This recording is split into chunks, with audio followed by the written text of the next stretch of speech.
Leão Battista Alberti nasce dia 14 de fevereiro de 1404 em Gênova, na Ligúria, membro de uma rica família florentina exilada de sua cidade de origem.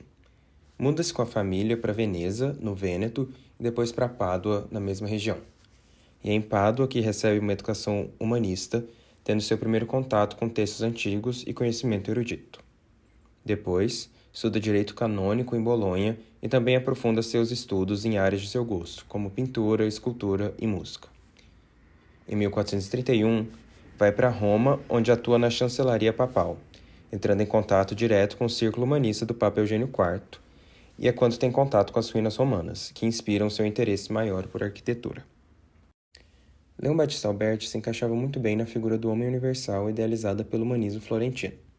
Grande estudioso de diversas áreas de conhecimento e exímio escritor, publicou comédias, textos sobre filosofia, matemática, criptografia e música. Também existem histórias sobre suas proezas atléticas e sobre sua dedicação a cuidar de andar de cavalo. E, além disso, ainda publicou 2 outros tratados, um versando sobre a estatuária e outro sobre pintura.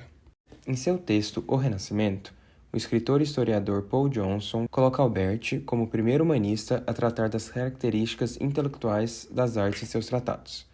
Além disso, Alberti é visto como aquele que melhor entendeu Vitrúvio e o De Reedificatória é visto como o principal tratado de arquitetura do humanismo.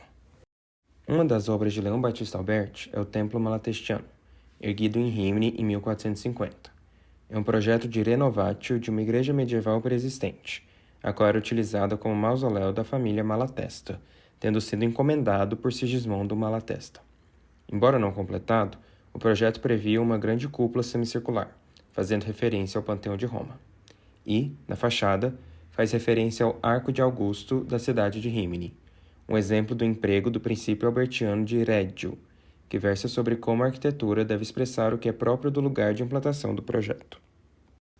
Outra obra de Alberti é o Palazzo Rucellai, um projeto de fachada realizado em 1453 na cidade de Florença.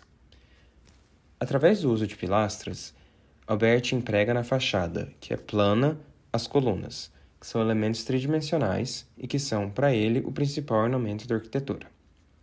Outra característica desse projeto é a inclusão de um banco de uso público no térreo, uma forma de botar em prática sua visão de que a arquitetura privada também está a serviço da cidade.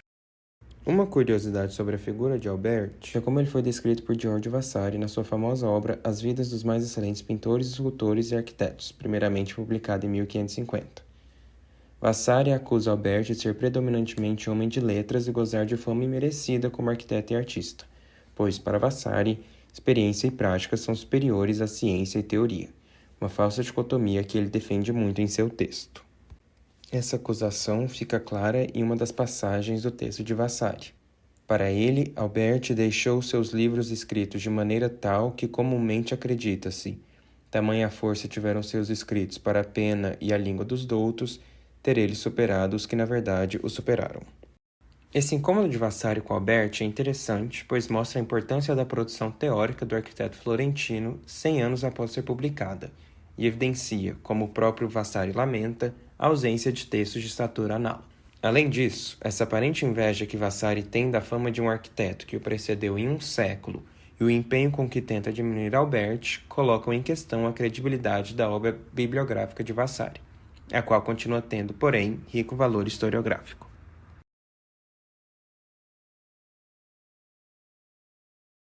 Seguindo os princípios humanistas do Renascimento, Alberti escreve em meados do século XV o primeiro tratado dedicado à arquitetura, desde o Tratado Vitruviano de Arquitetura, na Antiguidade. Em 1486 é então publicado De Reedificatória, uma obra sem ilustrações, escrita para os mais altos intelectuais que procuravam praticar e desenvolver as mais altas disciplinas da espécie humana. Alberti não procurou escrever um tratado dotado de exemplos que levasse à sua reprodução, mas sim definir uma nova linguagem na arquitetura, definida por regras e colocando o arquiteto como alguém que domina toda a obra em seus componentes. Em tradução livre da versão italiana de Edificatória, temos: o arquiteto é aquele que, com auxílio da razão e de uma regra maravilhosa e precisa, sabe dividir as coisas com o seu espírito, e com a sua inteligência e sabe compor com perfeição, no decurso do trabalho de construção, todos aqueles materiais que, pelo movimento das massas e a reunião e encaixe dos corpos, podem servir eficaz e dignamente às necessidades do homem. O tratado é dividido em 10 livros, escritos em latim, considerado por Alberti o mais nobre dos idiomas e o único qualificado para a escrita de uma obra de arquitetura. Cada livro trata de um aspecto da arquitetura, sendo que os primeiros 5 se focam em temas técnicos da arquitetura. Seriam eles: 1. Delineamento. 2. Materiais. 3. Construção. 4. Obras públicas. 5. Obras privadas. E os restantes em conceitos estéticos. 6. Ornamentos. 7. Ornamentos em edifícios sagrados. 8. Ornamentos em edifícios públicos seculares. 9. Ornamentos em edifícios privados. E 10. Restauração de edifícios. Alberti toma grande inspiração na Antiguidade Clássica, nos escritos de Platão, Aristóteles, Cícero e principalmente em De Arquitectura, de Vitruvio. Em De Reedificatória, são constantes as referências à tríade vitruviana, Utilitas, Firmitas e Venustas. E é claro o impacto que os ensinamentos de Vitruvio têm no tratado. Mas mais do que seguir os passos do seu antepassado, Alberti procurou superá-lo. De Reedificatória é um exemplo real do como tratados do passado fazem um papel importante na atualidade, não só como arquivo de estudo, mas como uma base para a evolução e discussão do pensamento, um constante desenvolvimento da arquitetura. Para além de tomar em grande consideração os princípios da tríade vitruviana, Alberti desenvolve no tratado uma linguagem delicada e diversa que representa os princípios que ele defende serem obrigatoriamente do arquiteto e seu método. Coloca o arquiteto como um artista intelectual que terá que responder às exigências dos níveis que determinam as ações do ser humano: necessidade, comodidade e prazer estético. Ele entende um edifício como um corpo vivo e que, como tal, é constituído por forma e matéria, por uma ossatura, que seria estrutura, tendões e ligamentos, elementos de ligação, assim como por carne, que é o preenchimento, e pele, revestimento. Estabelece um sistema de classificação consoante o programa do objeto de trabalho do arquiteto: geral particular, público privado, sagrado profano, urbano rural, lazer, trabalho. E divide a edificação em 6 pontos: regio, que seria a região; area, que é o local de construção; partitio, que seria a divisão; paris, que seria paredes; tectum, que seria a cobertura; e aperture, aberturas. Alberti define um vocabulário para os pontos essenciais do desenho arquitetônico, como consinitas, que seria a harmonia; lineamente, que seria delineamentos; finitio, que seria a proporção, dentre diversos outros. Mas todos esses pontos levam ao último fim da edificação, a sua poética e beleza. Também defende os princípios da economia, da duração e do diálogo. Então, escolher a melhor opção com menores custos e gastos e questionar e discutir o projeto, inserindo-o num espaço temporal e contexto, um diálogo entre diversos atores, como clientes e peritos, durante todo o processo. Durante toda a obra, Alberti não é contingente quanto à ordem seguida, desenvolvendo o texto segundo uma estrutura que podemos comparar à de um edifício, ou seja, ele impõe neste uma coerência entre todas as partes, um rigor extraordinário e que nada é deixado ao acaso.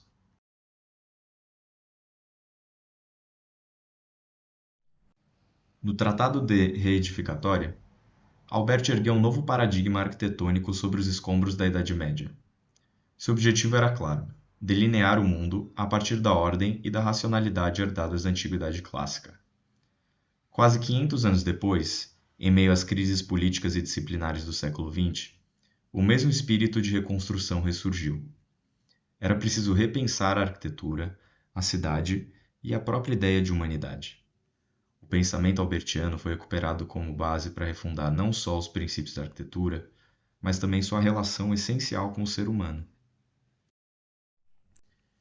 Esse esforço de reorientação não ficou restrito ao campo teórico. A partir de 1947, com o Sexto Congresso Internacional de Arquitetura Moderna, ou CIAN6, que foi o primeiro após a Segunda Guerra Mundial, uma nova geração de arquitetos começa a questionar os fundamentos do movimento moderno, sobretudo os postulados da Carta de Atenas publicada por Le Corbusier em 1933. Essa nova geração rejeitava o funcionalismo rígido das quatro funções básicas propostas por Le Corbusier e defendia uma visão da cidade como um complexo total e único, onde cada comunidade deveria ser considerada a partir de suas escalas próprias de associação.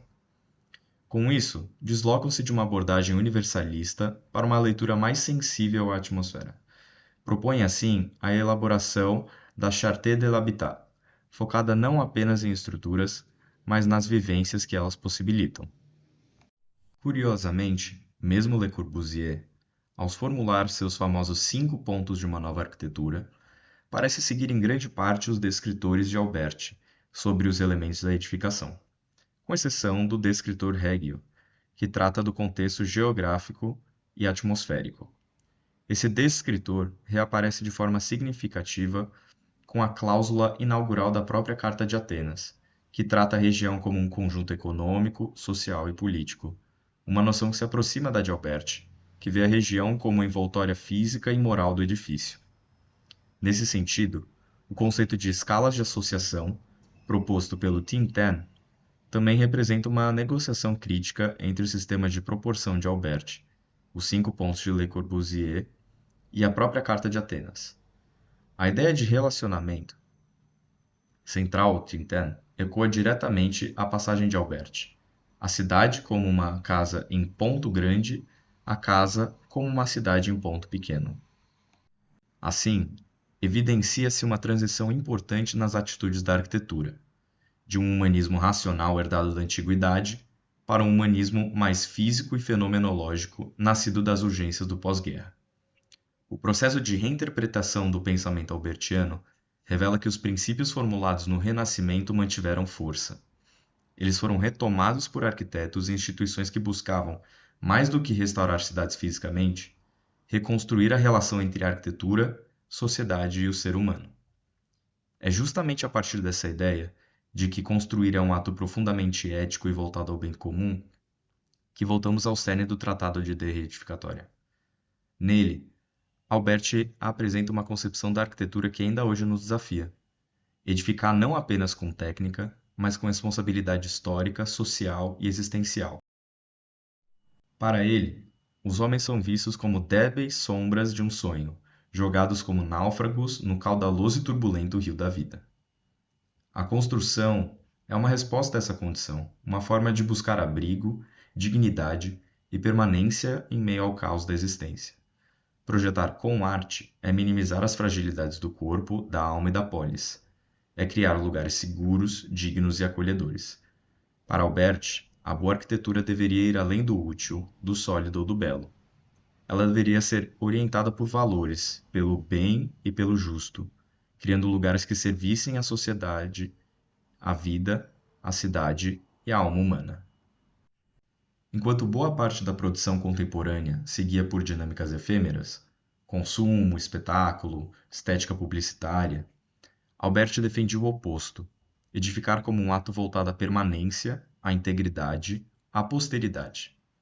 A boa arquitetura, para Alberti, é também uma arma contra a destruição contínua em nome da novidade.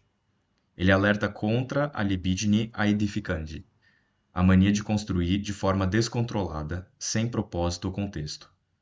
Esse alerta ecoa fortemente hoje em cidades que crescem verticalmente, apagando paisagens históricas e memórias urbanas.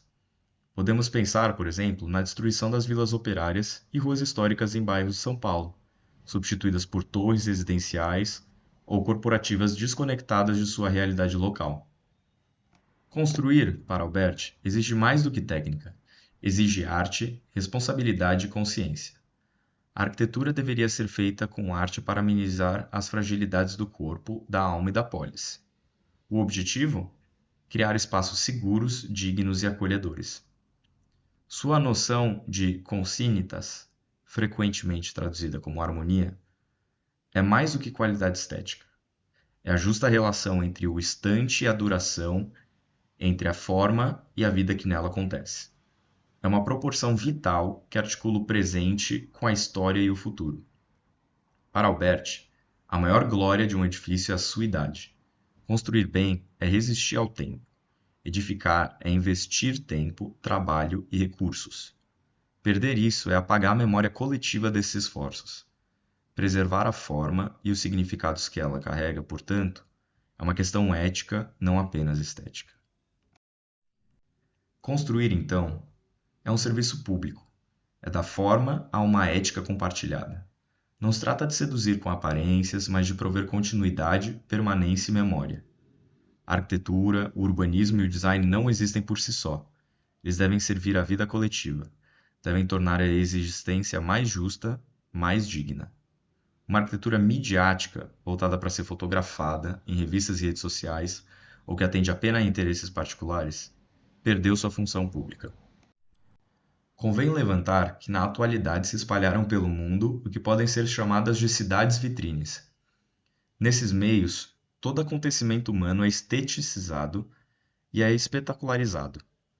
Os arquitetos e contratantes competem, por exemplo, para executarem os edifícios mais altos e chamativos a fim de se gabarem deles. Porém, o verdadeiro espetáculo da cidade está nas vidas que ela abriga, nas relações que ela permite florescer. E cabe à arquitetura dar forma, continuidade e sentido a essa experiência coletiva. Albert propõe que edificar seja um compromisso com o bem-estar comum, não com a ostentação. Não se trata de criar imagens sedutoras ou monumentos vazios, mas espaços que abriguem os acontecimentos humanos de maneira justa e verdadeira. Diante dos desafios do presente, revisitar o De Edificatória não é apenas um exercício histórico. É um convite a repensar o papel da arquitetura no mundo de hoje.